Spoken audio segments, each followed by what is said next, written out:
But I'm Jeff Hodges.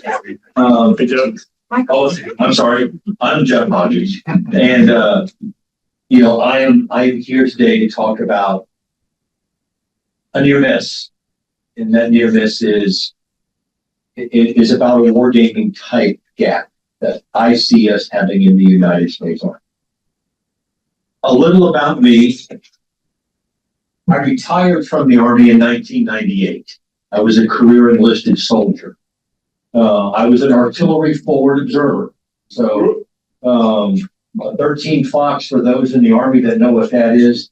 So I was a clever infantryman is what I ended up being. I had a great big ruck with a radio and a really cool laser and, thought that I could just rule the world.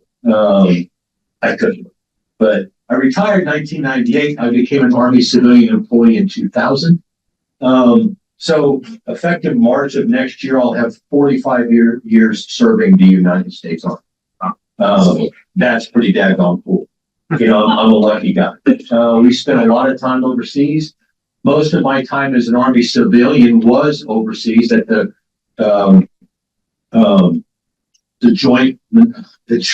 JMRC in Hohenfels, Germany, where I served in a number of roles.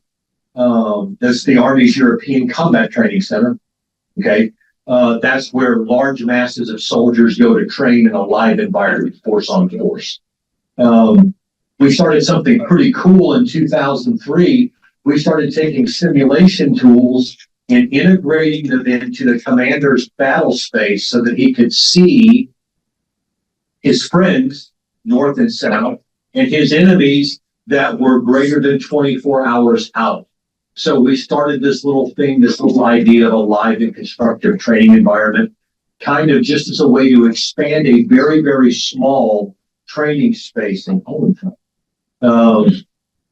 And then for the last 3 years I was there, I took another job that nobody else wanted. That was the simulation manager. So I was able to go from live training aids and then I started to focus on simulation training aids. I left Europe in 2016, came home. I work now.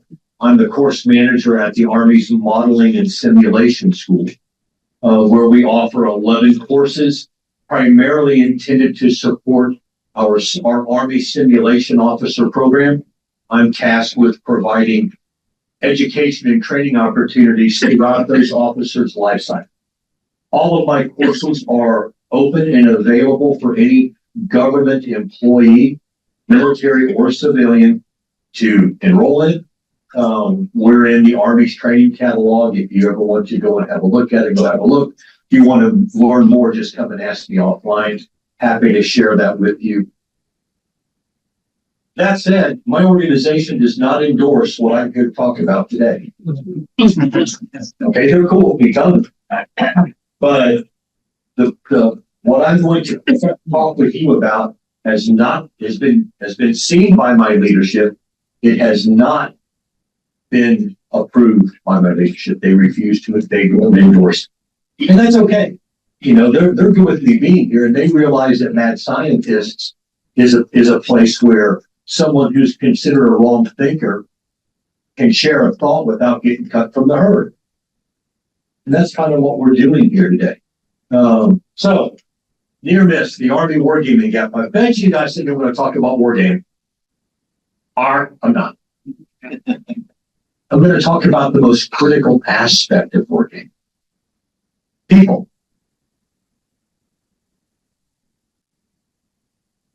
Okay, so let's just start out with a problem statement. Scientific smart people would say this is a hypothesis. It isn't even anywhere close to a hypothesis. So that's why I'm calling it a problem statement. U.S. Army commands and subordinate commands are not properly resourced to meet internal wargaming needs. There's a lot of color on this, and I know that there are people here in the audience that are not in the United States Army. So the top layer are the Army commands. There are 4 of them. Okay? The Army commands include Futures Command, the people that are building the Army of 2035 and beyond. Army Materiel Command, guess what? They provide what? All material to the Army. Forces Command. Forces Command is responsible to deliver war fighters to the combatant commanders. So the Forces Command owns, you guys have heard of the 82nd Division, the 101st Air Assault Division, the 1st Armored Division, etc. Those are all owned by Forces Command. And then Training and Doctrine Command. Guess what they do? Oh, Training and Doctrine. That's who Mr. Sullivan works for. He is the TRADOC G2. He is the Chief Intelligence Officer for the Army's Training and Doctrine Command. Beneath those are Army Service Component Commands, and I won't go over those organization by organization. They cover all of the geographic areas of the world. Okay, so I'm just representing it to the second level. There are multiples of levels underneath of that. Of course there are. But there's only so much room on a slide. And all of a sudden it looks like a psychedelic print out of the 1960s if I include everybody. So my impression of watching wargaming and participating in wargaming for the last number of years is that our commands and service component commands and many of their subordinates are engaged in a lot of wargaming. It's episodic. It's stovepiped, which means, you know, the Army, the Maneuver Battle Lab at Fort Moore may be running a tabletop exercise to inform an infantry brigade combat team decision. But the Fires Battle Lab at Fort Sill may not know about it. Or that maybe the tool that they're using at Fort Moore, geez, I wish I could use that at the 101st because that's a pretty cool tool to help me do a command post exercise or a staff exercise. So, and ad hoc wargaming activities, which means we stand it up to run a war game and then it goes away. Because there are no doctrine, there's no Army doctrine for wargaming. And except for a few organizations, there aren't people, processes, and organizations that are dedicated to doing it. In the end, it's about people, processes, tools, organizations, right? It doesn't matter if you're military, civilian, or whatever else. It's kind of how I break it down in my mind. So there's the problem statement. And you guys feel free to chime in whenever you want. If you have a question, raise.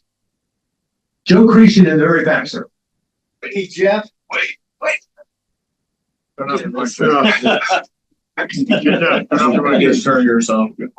This is Joe Creasy, Sustaining Exercise Simulation Director. I want to know from all those organizations, who's the Army's lead for wargaming? There's a $5 question. We don't have one. Thank you, Joe. But I bet you Joe knew that. Thank you. That was a softball one. I owe Joe a beer, daggone it. I've known Joe for a couple of days. He's one of our retired functional Area 57 simulation operations officers. There's a number of them here today. We have a number of our current simulation officers in the crowd. Some are former students, some I've just known for a long time. So it's good to see everyone here.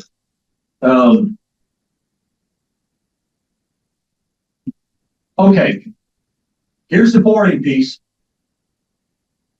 Force design.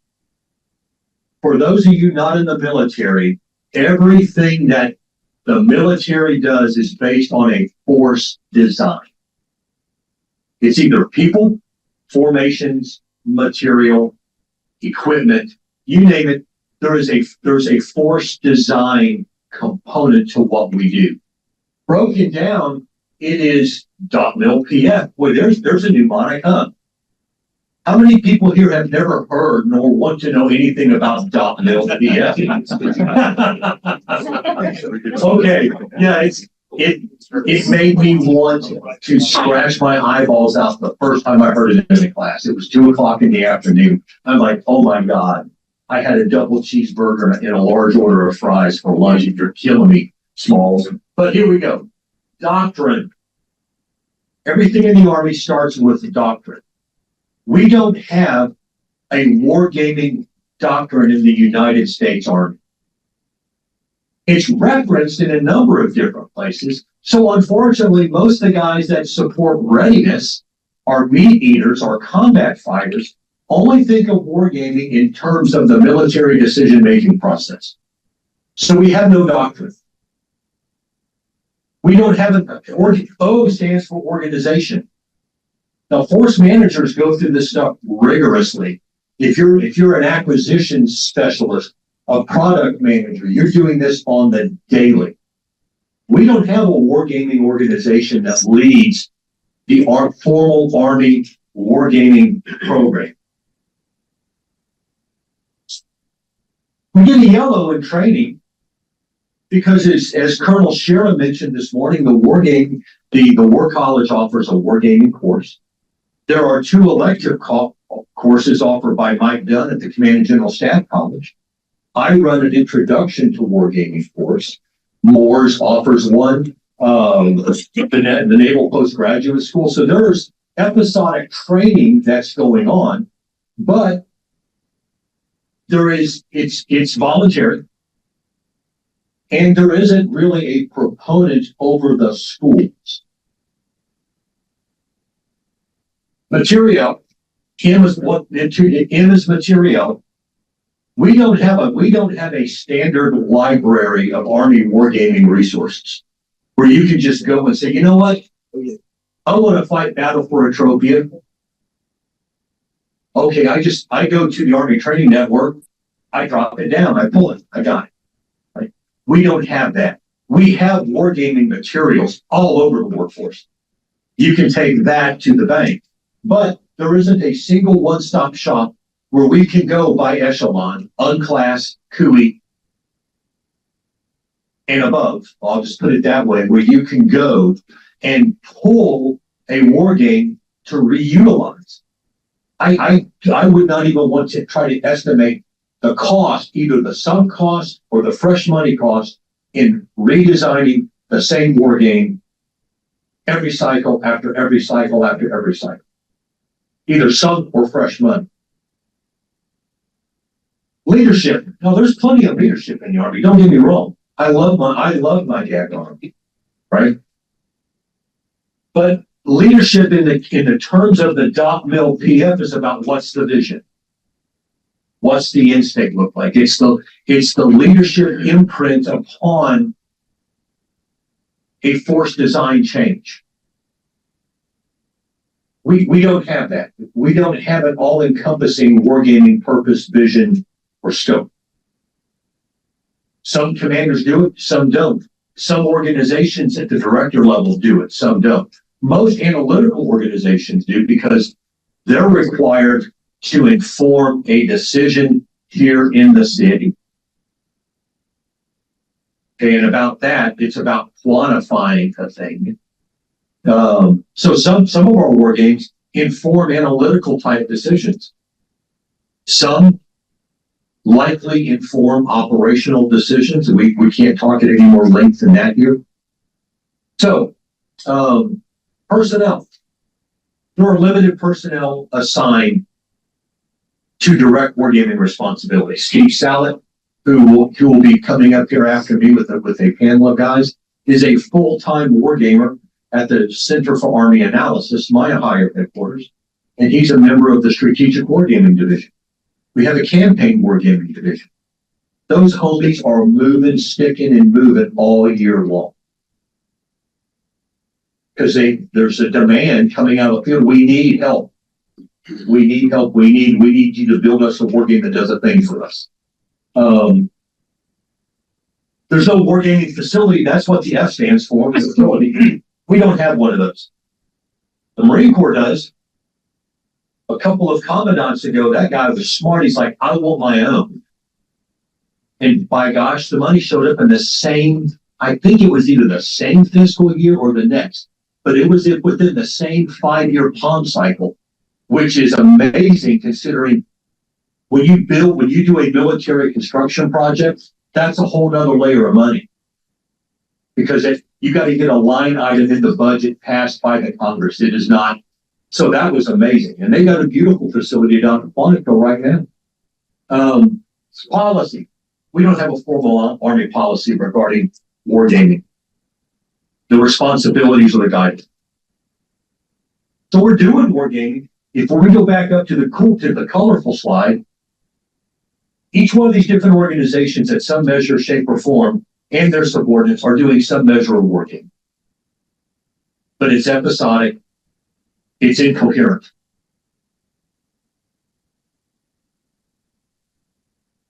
Here's my proposal. Boy, this one's simple. Because I'm a simple guy, no one will ever say, that Jeff Hodges is the smartest son of a gun I've ever met in my life. You'll never hear one person say that. You'll hear him say he's pretty clever, right? And he knows how to get a point across. And I'm proud to I wouldn't want the burden of being the smartest dude in the room. It is not what I do. But I've been around a day or two, like my hero, Tyrion Lannister. I drink. I know things. I got my Medicare card now, so I am really daggone. I am now officially veteran by the United States government and authoritative data source. Here's what we do. Prove me wrong. Let's survey the chief of staff from every daggone Army command, ASCC, and subordinate command down to the 3-star level.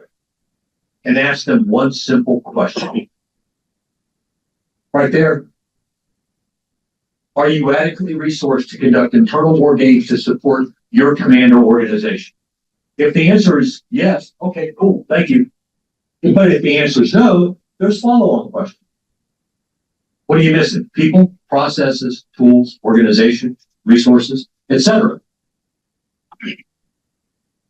And again, more important, if the answer to the above is no, you follow up with that survey. Now, we're going to talk about something a little boring, but stick with me for a minute. It gets better. In the United States Army, you have military occupational specialties for enlisted soldiers. For officers, you have branches, like I'm an infantry officer, I am an artillery officer. Or you have functional areas. It's an area of specialization, like our simulation officers, that do something niche. So they're still a basic branch infantry officer, but they're now doing a specific functional job. That involves time and money. So if I wanted to build a new functional area for wargamers, I'd get shot right between the eyes by the time it got to the Force Management Office at Headquarters Department of the Army. Because now you're talking about zero-sum politics in the building. Because if I get 100 officer billets for wargamers, that means other basic branches and functional areas are going to lose 100 slots somewhere because it's zero-sum. However, the Army has these skill identifiers. They're really cool things. Like if I went to the knowledge management course in 2018 out of Fort Leavenworth. If I were still in the military, I would have a little thing next to my rank that says 1E, 1 Echo. That lets everyone know, oh, he's qualified knowledge management guy. You look at developing a skill identifier for wargamers based upon the gaps identified by the commands. So, and then you look for what you do in this position. Every organization in the Army has a manning document, right? They're called different things: a table of equipment and organization for a warfighting unit, a table of distribution and allowances for primarily a non-warfighting unit. It's yada yada. It's a manning document, is all it is. Okay, so you identify different positions that need that skill identifier. You're not growing the force by a body. You're not adding one body. You're not adding a new proponent office because you don't need it. Because we're not building a new functional area. We're just building a skill identifier. No new authorizations are required. Now you're not you're not playing a game that you're going to lose in that building over there in Crystal City, because you will lose. In today's Army, it's flat. If you talk about adding new people, no, you better have a dot mil PF that's been validated by every combatant commander that's in the field before you can even think about.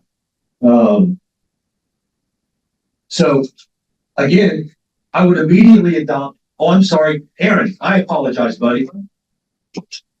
Just football. Sorry.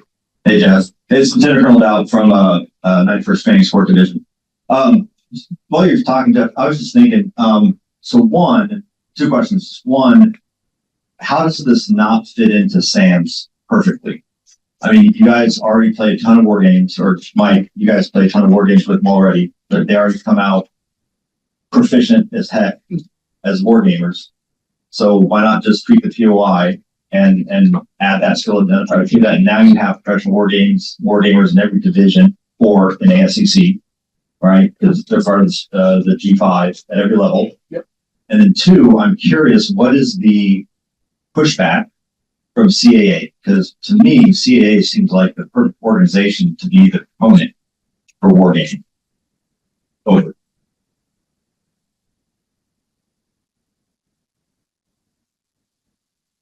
I don't disagree with the SAMS comment, Aaron. SAMS is a follow-on school. Most military officers go to the Command and General Staff College for a year at Fort Leavenworth, where they learn how to be officers at on a division staff, effectively division and higher.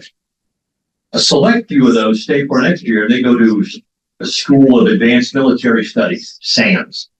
And so that's what Aaron's talking about. Not, I think, as a mechanism for professional military education, it's certainly feasible. And is it acceptable, supportable? I see Winston in the back raising his hand. Winston Perry works at SAMS.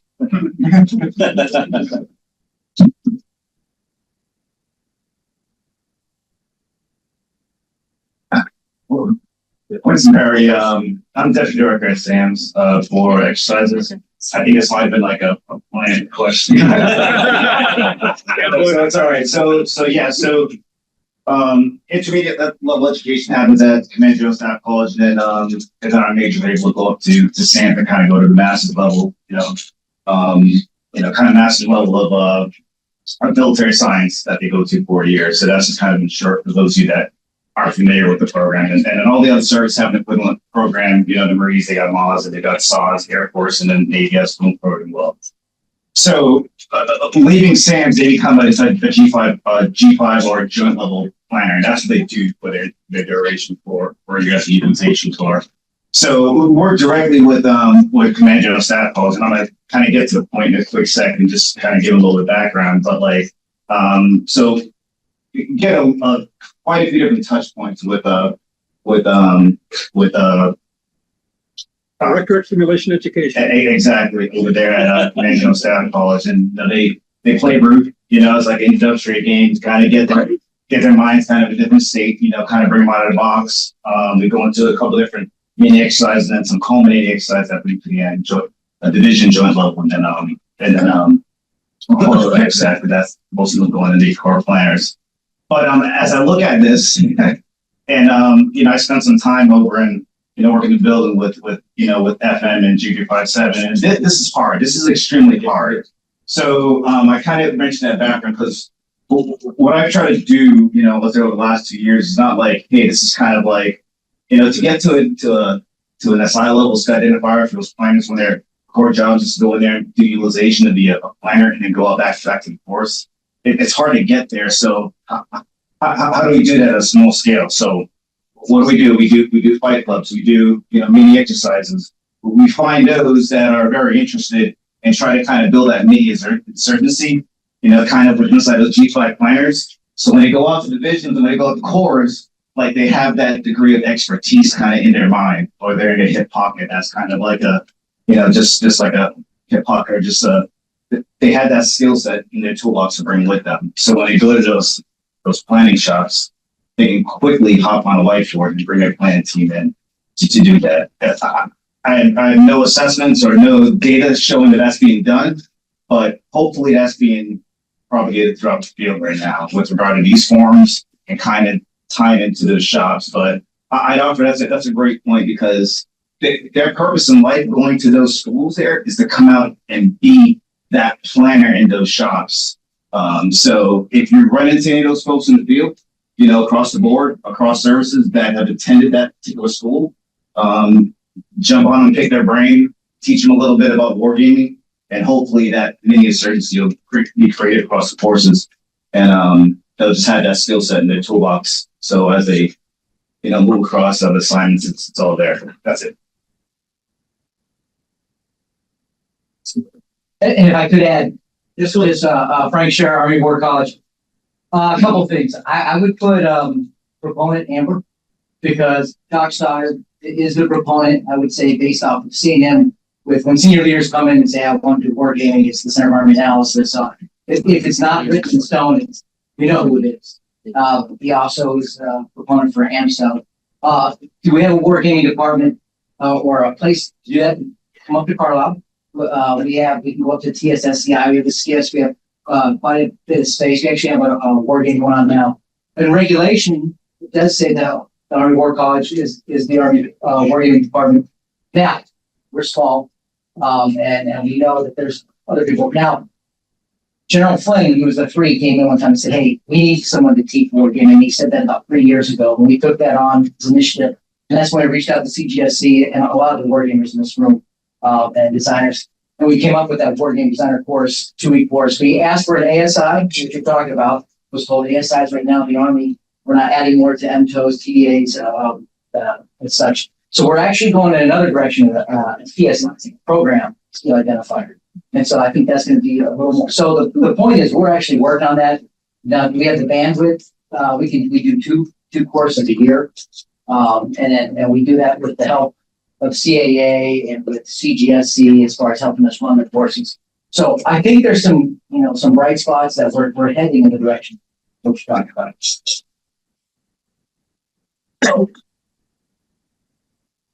Yeah, I figured how to turn it back on. Well, thank you. Hey, you're right, sir. No, there are, Doctor, there was two references to my higher headquarters and my executive agent, Dr. Steven Stoddard. In effect, Dr. Stoddard, informally, he has a portfolio from the G8, which includes strategic and campaign level analytic wargaming. And so most people, when they think of wargaming in the general officer field, think of Steve Stoddard. But his portfolio, and I'm not speaking officially for the organization right now. His portfolio is there. I've never personally heard him say that I wish I were the Army's wargaming proponent. But you're right, sir. There's stuff going on. Your course is fantastic. And I've never Discover Learning. I've never heard of the PSI. I'm bringing up the ASI again because there's someone sitting here in the audience. Oh, sir, that sits next to the TRADOC G3. And I know that if at least 2 ACOM G3s agree that there's something that needs to get looked at, I know how the building gets played, then it gets interest, but you're right on all counts. There's a lot of stuff that's going on, and the War Game Designers course is fantastic. What Mike Dunn and James Starrett do at CGSC is fantastic. So anyway, I know that someone else had a question. I think it was Nate. Go ahead. Sorry. Yeah, kind of emerging of questions and comments here, I guess, because you're pointing out a lot of great things, Jeff, on this. And I've got like a 3/4 completed paper that was supposed to go to MadSci 2 years ago that I never finished. And it went over a lot of this. But first of all, we've got to think about, we're talking about wargaming as a capability, but an alternative perspective is wargaming as a tool, right? And so what are we using the wargaming for? And there's 3 main areas that I know of, and I'm sure we'll get 100 different versions of this, right, if I was to pull the room, but it's training and education, right? Like, that we know that we want to learn from something. Training is against the standard, so there's certain outcomes you want to see out of people, whereas education is what can we learn from, that idea of through the process, we discover something new. But training and education is one bucket. The second bucket is demonstration, right? And I include in that rehearsals, although that can also fall in the training and education pile, depending on how you look at it, right? So I have a mission to plan, and then I want to go use a wargaming type scenario to think through my planning scenario. So I'm going to use this as a way to help me plan my mission, right? Wargaming use number 2. And the third is experimentation, right? You could also put the wargame planning and the experimentation piece, but I'm thinking more of a force development. So I think there's a huge role for that as well. And so we have to, Andreas Tolk, if you know him from the simulation community, talks a lot about transdisciplinary communication, right? That we have so many different specialties now that we're basically talking past each other using the same words, but they have different meanings. And so when we say wargaming, we need a wargaming component, but wargaming for what is the first question I would say, right? So when you say, CAA is right for that, well, they're GA, force development type of wargaming organization. That's different than a FCC wargamer who's trying to experiment and discover new things, or even inside of FCC and AFC is, how do I use this to merge these different warfighting functions, right? So the purpose drives the need. What I think is true is like a lot of these tools can be used for different purposes once you've developed through the planning. Because it's the planning cycle that actually drives it, not just the tool itself, right? So I completely agree with you, Jeff, that like we have to have some sort of forum where we're collecting all these ideas, but we got to remember there's different purposes for them. And that's especially important when we leave the wargaming community and are talking to other folks.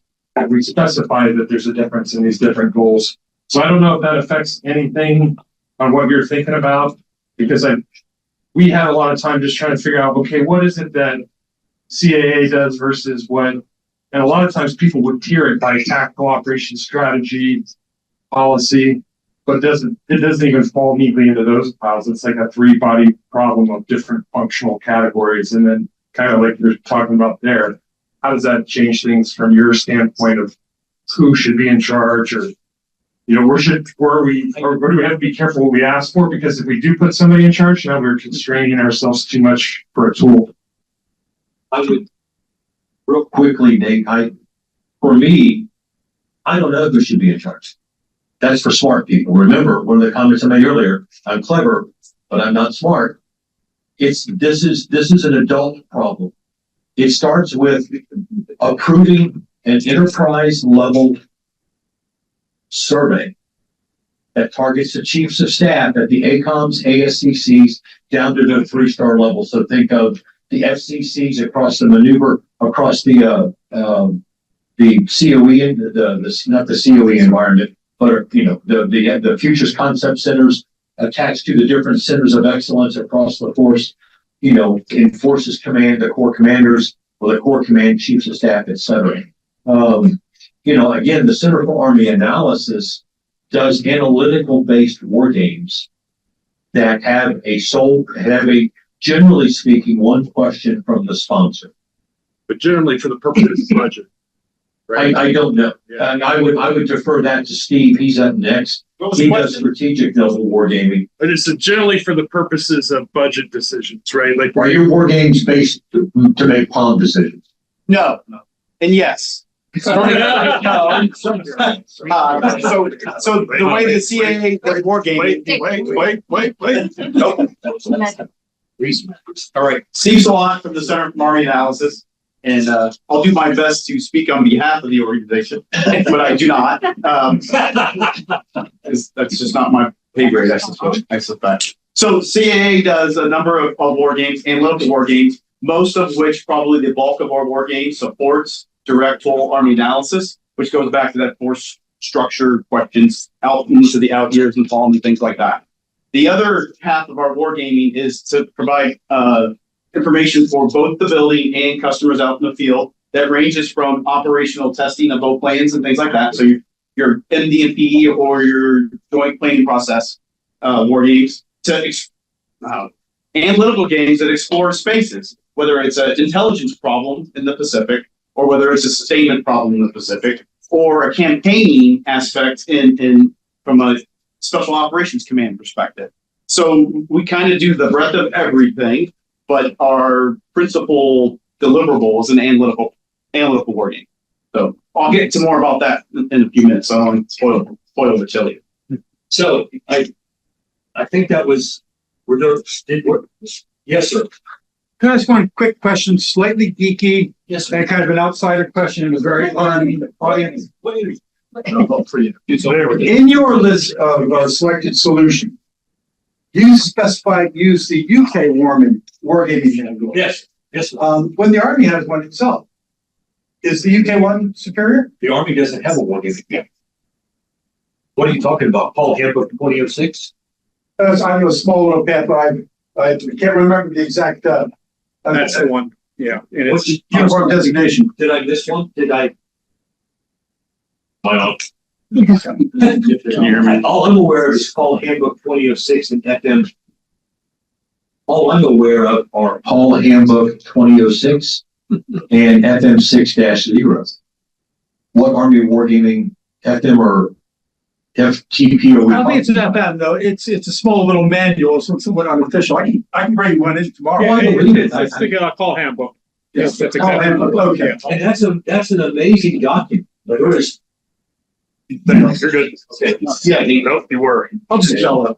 now, Paul Handbook 2006, How to Master Wargaming is available. It's a distribution aid document, and it is a Paul Center for Army Lessons Learned handbook.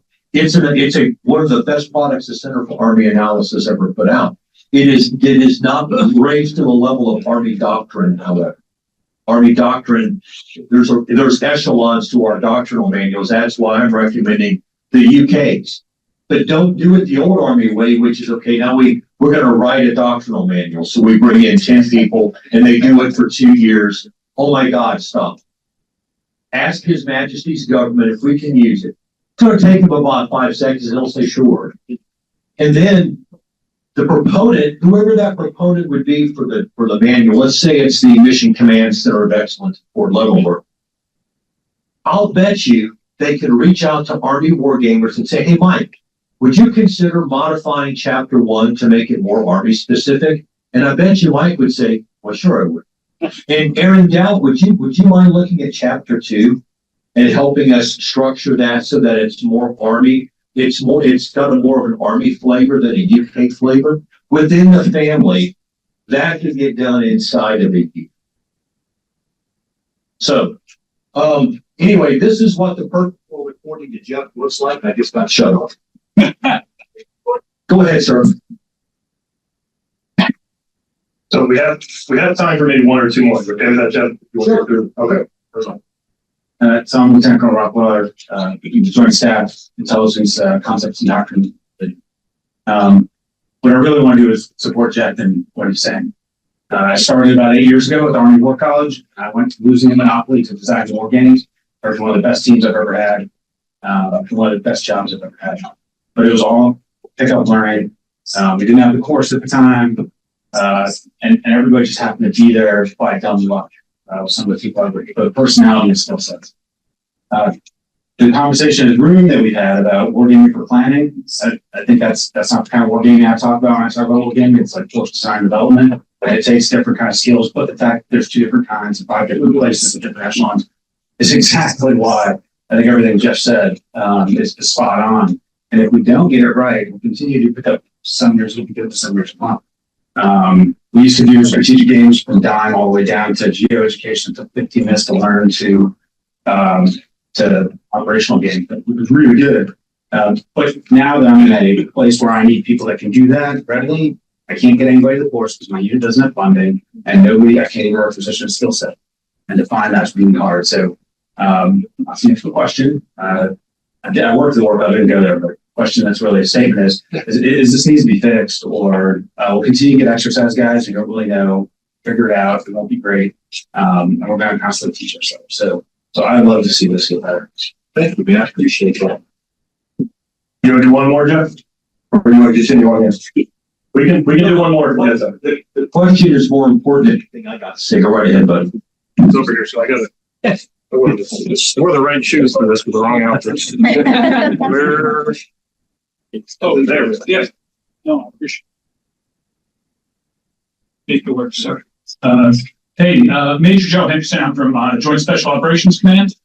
Just a question on your, where do you see wargaming ending and like exercises beginning? Because like coming from like I guess farther down the force, you know, like, hey, I'm working at USARAP, I'm doing Avenger Triad, I'm doing Austere Challenge, I'm fighting multiple corps, I'm doing Defender, I'm doing, you know, even into like larger training exercises like JMRC, JRTC, like we're training that force.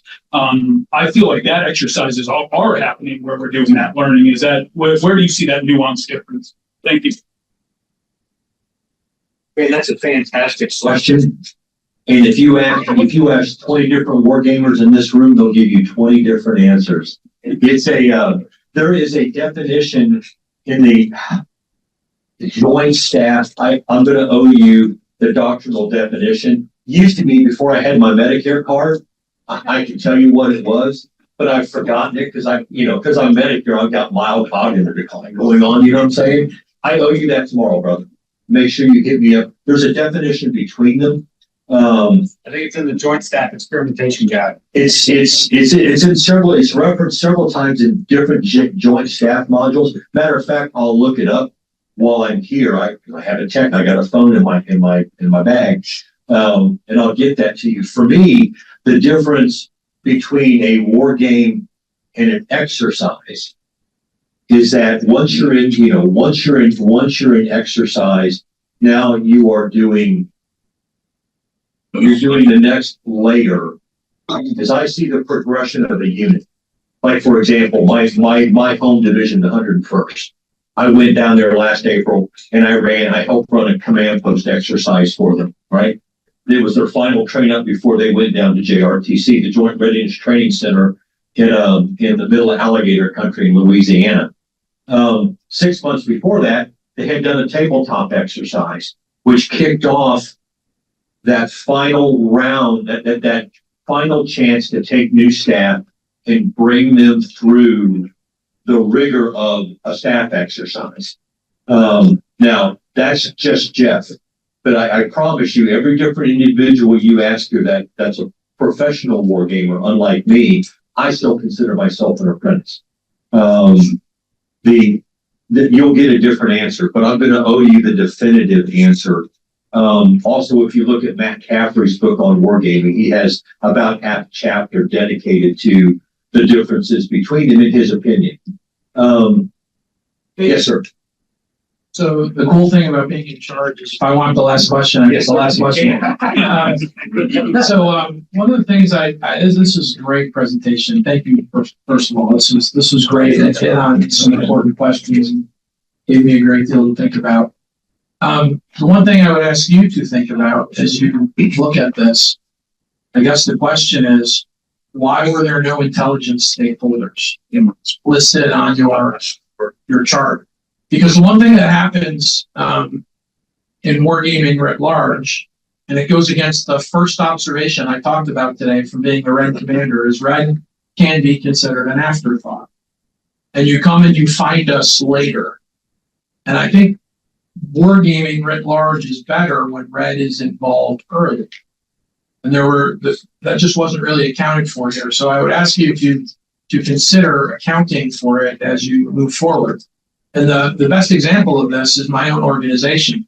When Army Futures Command was stood up, we gave our entire wargaming capability to Army Futures Command out of the TRADOC G2.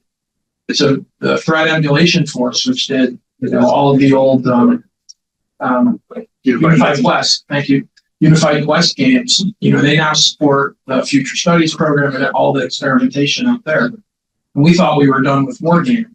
Well, General Flynn had some other ideas, and suddenly it seems like we're involved pretty heavily as an organization, and we've had to recreate within the TRADOC G2 a team that can do this out of hide with no people, resources, or funding to do it, but we get asked. So I'd ask you to think about Red as you do that. It was a complete oversight on my part. Oh, sorry. Don't take You're spot on, boss, and that's not just because you're the boss.